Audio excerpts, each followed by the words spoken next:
Hiya, it's Carly from Kip McGrath in Carlisle, and we're carrying on with our work on literary devices. So we've looked at similes where we're comparing things by describing them as or like something else. We've done metaphors where we're looking at saying that they are something else. And now we're looking at personification. So the big thing I say to children is, remember it's got the word person at the front of it. Person as in we are comparing something that's possibly inanimate, or it could be another creature, and giving it human characteristics. Okay, so human characteristics, possibly qualities,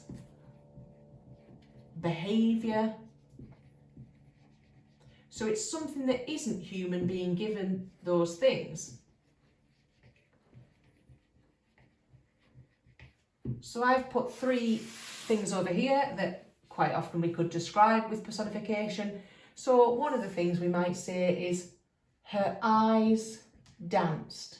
Well, obviously her eyes didn't dance because they're not able to do that, but it paints a picture in the reader's head of the eyes sort of moving across something or moving around in their head.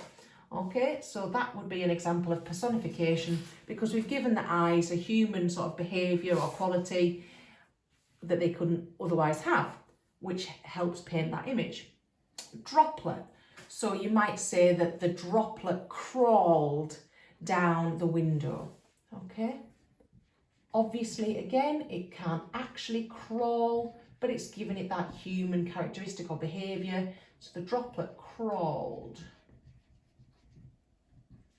down the window. Okay.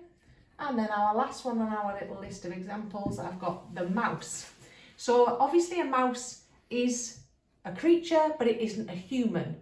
And you've got to be careful with creatures because some creatures can portray certain sort of behaviours that humans can, and that would be quite common. So for example, a tiger, you would say that pounced.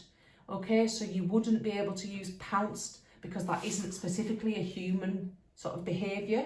But with the mouse, for example, if you were talking about the way it moved across a room to get past a cat, you might be able to say the mouse tiptoed quietly.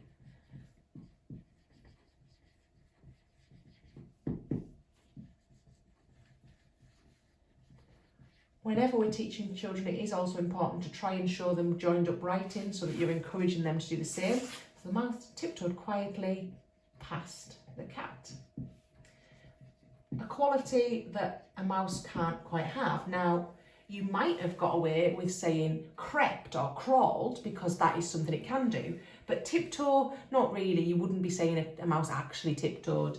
It would be a good comparison though by using our human characteristics. So key thing, we're looking at giving it the quality of a person. Okay.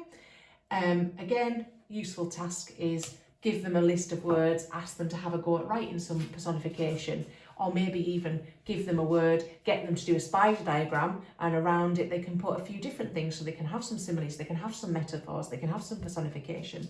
Or again, point it out if you spot any in their writing or their reading. Thanks.